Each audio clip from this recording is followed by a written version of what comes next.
What's going on YouTube? It is Texans over here, back with another video. In today's video, we are doing my AFC South rankings per position. So it's the overall unit. So, just because the Texans have Will Anderson and Daniel Hunter, if they don't have good backups for Will Anderson and Daniel Hunter, who knows if they're going to be first for that D-line ranking. Obviously, these aren't the final rankings. I was just getting the logos in. But it's quarterback, running back, offensive line, wide receiver, tight end, corner, safety, D-line, linebacker, and special teams. I'm counting nickels as safeties because I know the Texans do run a nickel. Um, so, Jalen Petrie would fall into that safeties category. So let's begin with quarterback. I think it's got to be Trevor Lawrence at one. I know some Texans fans are probably going to be upset at that, but he had a great year last year. Won the Jaguars 13 games. And with Liam Cohen, I think he's finally found some stability there with that head coach, the play calling that he finally understands. And I think he's just going to continue to grow. And that doesn't mean that Cam Ward or CJ Stroud or even Daniel Jones can't grow. But I just think as of right now, I think you do have to give it to Trevor Lawrence just because of how good he was last year. Does that mean I think he's the most talented quarterback in the division? No. Do I think he might be? Yes. I think it's between him and CJ. I think they're both really, really good prospects that do have a lot of talent. I think Trevor Lawrence does have a lot of talent as well. Um, so, overall wise, I think it should be Trevor Lawrence at one right now. I do think two is pretty close, but I am going to maybe be a little bit biased. I'm going to give it to CJ.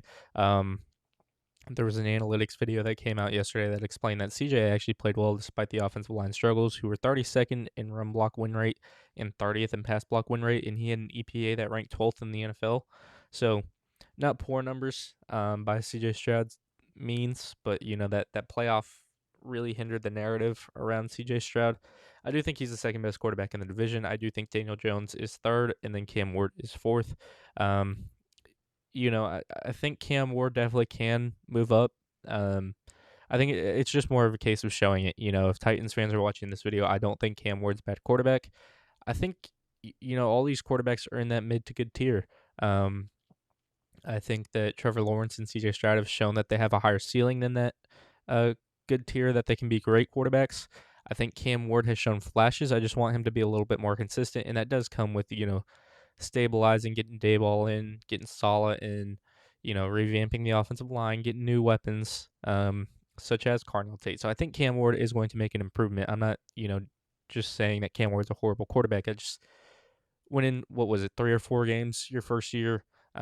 It's tough to really move you up, although you did show flashes. I think Daniel Jones winning 8 games in a row is, something that shouldn't be understated.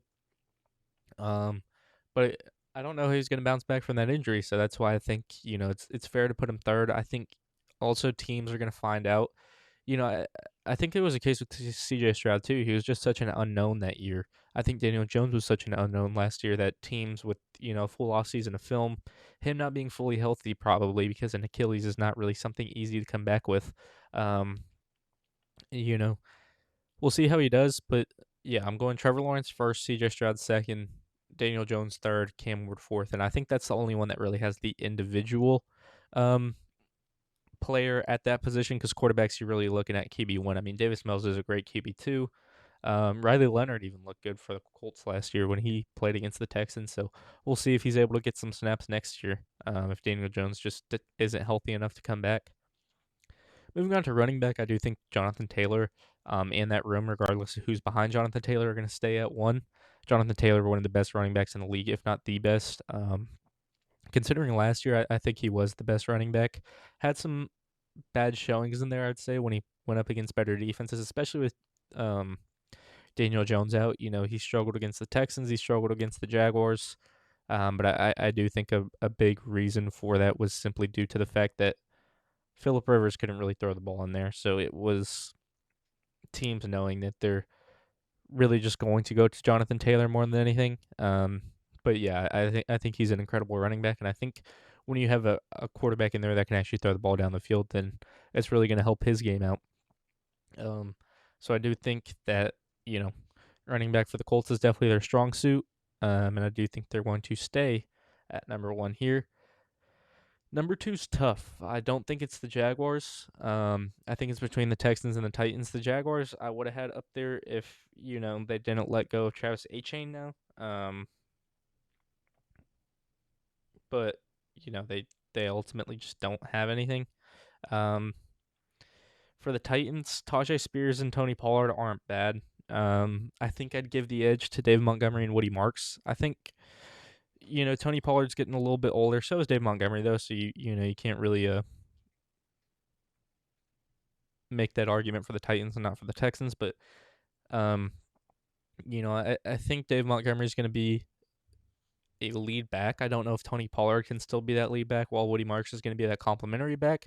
I don't know if you'd want Tajay Spears to be that lead back for you quite yet. I thought Jeremiah Love was going to be a great pick for the Titans, but he ended up going third to the Cardinals.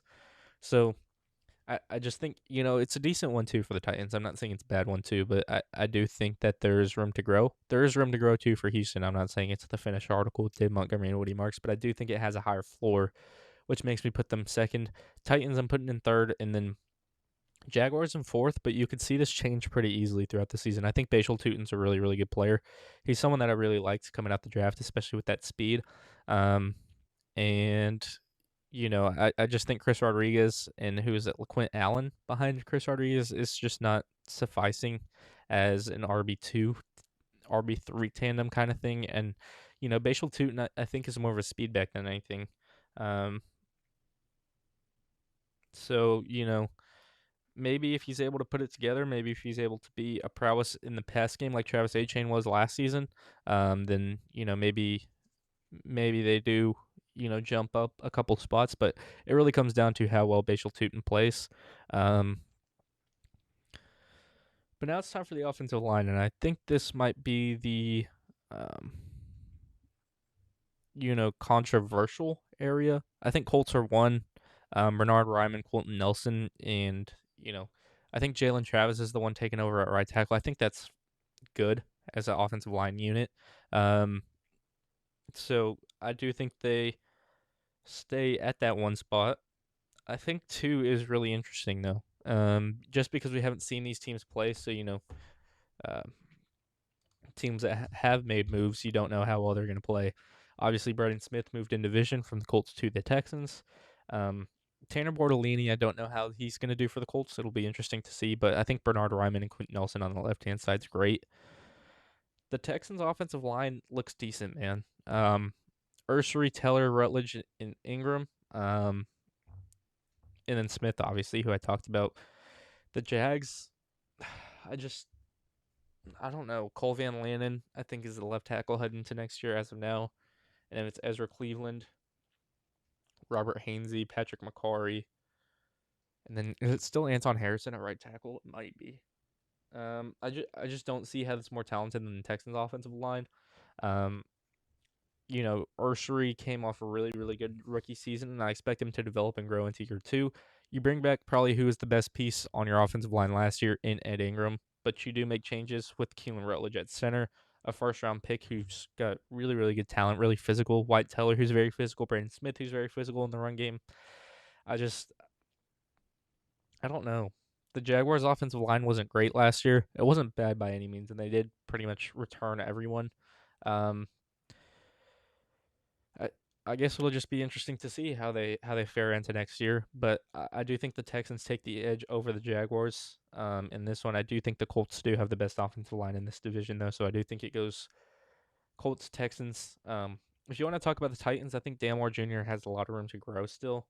I don't think he's a finished article by any means, but um, you paid him quite a bit. Peter Skoronski's a really, really good left guard. Andre James is a decent center. And then I think you have J.C. Latham outright, and I don't know who your right guard is. Um, the name's at the tip of my tongue. Is it Garrett Dellinger? Is that your projected right guard right now? I don't know, man. But Peter Skoronski, J.C. Latham are very, very good players. Young, somewhat proven in the league, to be honest. Even though the Titans haven't been great, they've been very, very solid players. Um, so I do think the Titans do have a very decent floor in terms of an offensive line unit, and I do think you're trying to build around Cam Ward with that unit. So Jags fans might hate me right now, but I'm actually going to move the Titans over the Jags right there. But don't worry, Jags. I'm not. I don't hate. I mean, I don't like you. I'm a Texans fan, but like, it's not like I hate you.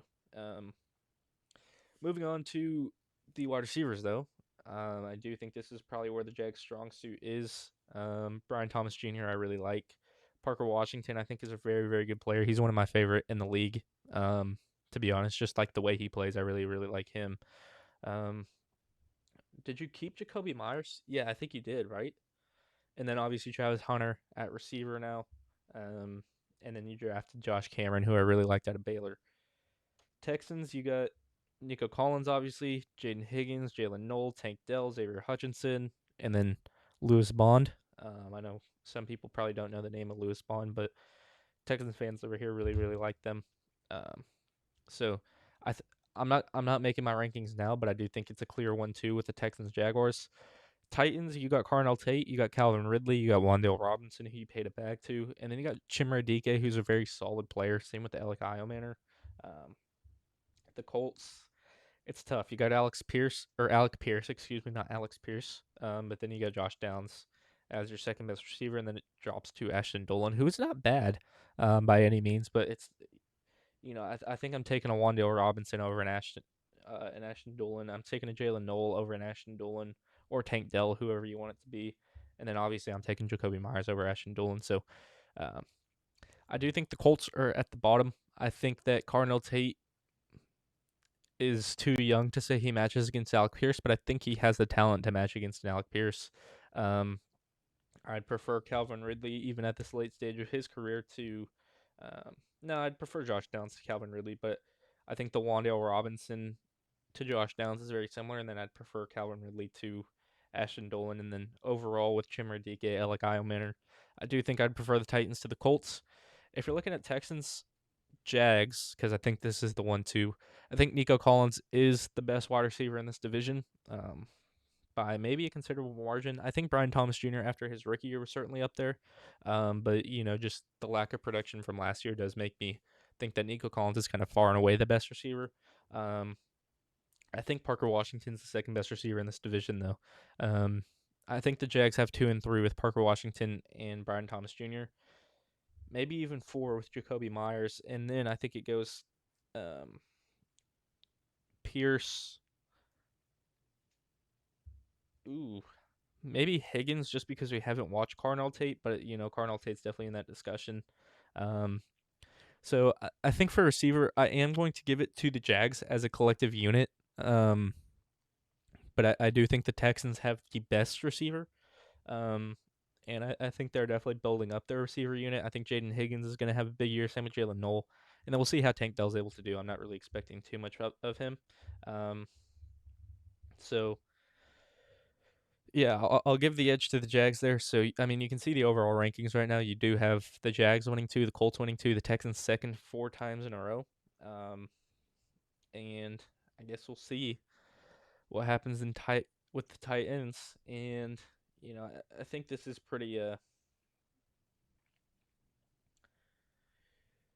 self-explanatory. I do think the Colts win this one. Um, I think they've got the best tight end here. Um, you know, Tyler Warren's just easy, um, in my opinion. And then, do you still have Mo Alley Cox there? I think you do, right? Yeah. I mean, he just never seems to leave. And I think Tyler Warren is just such a fun player. I really liked him coming out the draft. So I will have the Colts going one there. Might have the Texans second again because Dalton Schultz I think is the second best tight end in this division. I think Brenton Strange is great. Um, but I do think Nate Borkirkshire was a very solid tight end. Um, you know, Foster Moreau coming in for the Texans too might be able to provide some depth. Obviously, it's Strange, and then it's Borkirkshire for the Jaguars. I don't know how they'll stack up. Brenton Strange looked really solid last year in terms of both receiving and blocking. He's a great blocking tight end. I think Borkirkshire is going to be a great blocking tight end as well. I'm an Aggie, so Jags fans, if you have any questions about Borkirkshire, feel free to ask me. I'll be able to answer it. Um, Gunnar Helm and Daniel Bellinger for the Titans just doesn't excite me. I think I am going to give the Texans second here, and I'm going to give the Jags third. Um, just because I do think Dalton Schultz is probably one of the best pass catching tight ends in this division. I think it's Tyler Warren, then it's Dalton Schultz, and then it, you know, you give the edge to the Texans in terms of Titan one over the Jags, and then it's Marlon Klein versus Nate Borker. Sure, we haven't seen them play a snap, so I'm gonna give the edge to the Texans. Now it's time for the defense. You know, I think the Titans are gonna surprise some people. Just because of the additions that they had in free agency. I thought they really refined that defense. I think this is easy though. Stingley and Lassiter are the probably one of the best tandems, if not the best tandem in the league in terms of corners. You know, Stingley's a lockdown, Lassiter's a lockdown, and they're both ball hawks. Um, and then Jalen Smith is a very decent depth piece. Then for the Colts, you got Sauce Gardner, who I think is, the second or third best corner. I think it's between him and Lassiter. Um, Travis Hunter's actually not playing receiver. I just thought about that. He's a corner now. Um, but for the Jags, it is Travis Hunter, and then is Jordan Lewis still there? Did he get hurt last year? I don't know if he'll be back or not. Um, but the Titans, you get Alontae Taylor, you get Cordell Flott, you get Joshua Williams. I do think that's a very solid unit. I think the the corner rooms for all these teams are very good. I think the Texans are far and away the best, but I think with the other three, it's quite tight to be honest. Um, if Jordan Lewis is healthy, because I think Jordan Lewis is an exceptional player. Um, but cornerbacks, I think I'd go Colts too because is Charvarius Ward still there? I think so, right? It was uh it was Kenny Moore y'all let go of, I believe, and then Charvarius Ward stays. Then I think it's Cam Taylor Britt there, which is a really good first three corner room. Obviously you have your lockdown with Sauce, so yeah, I'm gonna go Colts second. I think I'm gonna go Jags third. Just because I think Travis Hunter is a very good cornerback.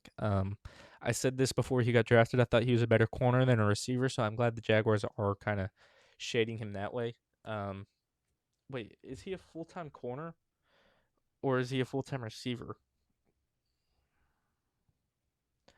I'm gonna search this up real quick. Cornerback only. Yes, he's a full time corner. Okay, so that does make me want to put the Jaguars um in third. Moving on to the safeties, though, I am actually going to give the edge to the Colts in this one, and I know Texans fans are going to be mad at me considering we just got in Reed Blankenship, and we do have Kalen Bullock, who I really like. But I mean, I just love Cam Bynum. I think AJ Halsey is a great player. Um, I don't know, it's tough because Jalen Petrie is also there. Yeah, I got to give the edge to the Texans. I'm sorry, Colts. It's difficult just because nickels are in here. So, Cam Taylor Britt could be added here if you really want him to, just because he is that slot corner, that kind of nickel. But I think Jalen Petrie's just the X factor there. And then obviously, if Kalen Bullock, even Jalen Reed's a decent player for the Texans at that safety room. Eric Murray's decent for the Jags. You know, I guess we'll see. Um, it is Eric Murray and then probably what, Antonio Johnson or Jalen Husky, maybe, who y'all drafted. I actually really liked him coming out the draft. I thought um, it was a good selection there for the Jags. Amani Hooker and Kevin Winston is probably the Titans too. Maybe Bishop Fitzgerald's able to make it in there, just because he is a very solid player. Um, I don't know. I give the edge to the Titans in that one, in that matchup. I think Cam Bynum's so good, and I think AJ Halsey's a great compliment. Um, but you are comparing it to Kalen Bullock and Reed Blankenship. I think Cam Bynum is probably the best safety in this league or division, excuse me.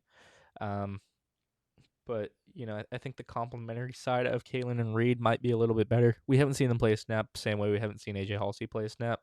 But I do think I'm going to give the edge to the Texans in that one. If you do consider Nichols into the equation. Moving on to the D line, I'm sorry, it has to be. Um, Will Anderson, Neil Hunter, Caden McDonald, Tommy Togiai. It's just incredible. I think the Titans come in second, though, to be honest. Um, you know, if you want to talk D tackles with these teams, Sheldon Rankins too for the Texans. You can't forget about that. Jeffrey Simmons for the Titans though, and then what Solomon Thomas maybe as your D tackle too for the Titans, or Elliott Jordan or Jordan Elliott. I'm so sorry. Um, and then for the Colts you have Grover Stewart and DeForest Buckner who are great. Um, Jeffrey Tillery as well came in too. I think Derek Nottie came in as well. So you do have a very good rotation there for Indianapolis. Texans, Sheldon Rankins, Tommy Togiai, Logan Hall, Caden McDonald, Naquan Jones, who even looked decent too. So I do think all these teams have very decent interior defensive lines. I think I forgot the Jaguars, who obviously have Arik Armstead, brought in Ruka with the trade with the Falcons, I believe, was where Ruka is. But I mean, you got Danielle Hunter, you got Will Anderson Jr. For the Titans, you got Jermaine Johnson and John Franklin Myers. And Oluwafemi Oladejo, who I actually really like, and then he drafted Keldrick Falk. So I really like what the Titans did in terms of the edge room and the interior defensive line. I think is decent. Travon Walker and Josh Hines Allen's just incredible too. Um, and then Arden Key and Latu are the two for the Colts. And then JT Tuimoloau is also there for the Colts. I got to give it to the Titans. No, I got to give it to the Jaguars at 2, Titans at 3. But I do think Jeffrey Simmons is just such a good player. Probably the third best defensive lineman in this division behind Will Anderson and Neil Hunter.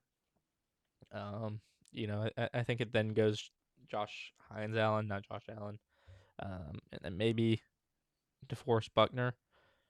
But yeah, I'm gonna give the edge to the overall group of the Jags in this one. But I do think the Titans are very close. I think it does get very close in there. Um, moving on to linebackers though, I think this is where um, maybe you see the Jags win this one because of Foy Sadaluakon. Obviously, the Texans have Aziz. I think they go head to head pretty well um, in terms of talent. I love Aziz as a Texans fan, but I think Foy Sadaluakon is just an incredible player. Obviously, the Colts drafted C.J. Allen, and then the Titans drafted Anthony Hill, who I think could be very fun. Um, and then, you know, on the outside of it, you've got Henry To'oTo'o for the Texans, Wade Woodaz, who you drafted. Um, I think you're missing EJ Speed throughout the entire course of this year, so that's going to be interesting to see how you adapt. Akeem Davis Gaither is for the Colts. Ventrell Miller for the Jags is decent. I feel like you probably would want to replace Devin Lloyd a little bit better. And then Cedric Gray for the Titans is very decent as well. So I don't trust that Colts linebacking room. I think the Titans do have the edge over them on that one. I don't know, man. Aziz Foye is close, but I just think Henry has his issues, but I think I'd prefer him now, just because of the lack of snaps. I'm not saying that I think that Ventrell Miller is a bad player, but I just think Henry To'oTo'o has a little bit more experience, so I am going to give it to the Texans there. So that's a clean sweep for the Texans in terms of defense. In terms of special teams, Jags easy, Kim Little. Um, I don't know. We'll see how the Texans punting with Jack Stonehouse and Kai Kroger ends up working out. I think you know the Colts with Spencer Strider is decent. Kaimi Fairbairn's obviously one of the best kickers in the league, and then Joey Sly got a big leg, but a little bit inconsistent. Excuse me. Um, so I guess we'll see what happens there. Punting wise, again, we don't know how Jack Stonehouse is going to do. Tommy Townsend went to the Titans, I believe. I remember seeing that. Rigoberto Sanchez is very good for the Colts. I think I'd go here. Um, no, I can't just because of the punting situation with the Texans. I think Kaimi is the second best kicker, if not the best. It's him or Cam Little. I'd probably give the edge to Cam Little, but I do think Logan Cook is a very good punter for the Jags. So maybe I don't know. I just think Joey Sly is not that great to the point where it kind of screws the Titans over. Um, Spencer Strider's not bad. Kicked a lot of field goals last year. And then Sanchez isn't bad either. So I think the Colts at 2 is fair. So this is my overall rankings. Let me know what y'all think. Let me know what y'all would change down below in the comment section. If you did enjoy this video, please be sure to like, subscribe. And as always, it's Texans Takeover, and I'm out. Peace.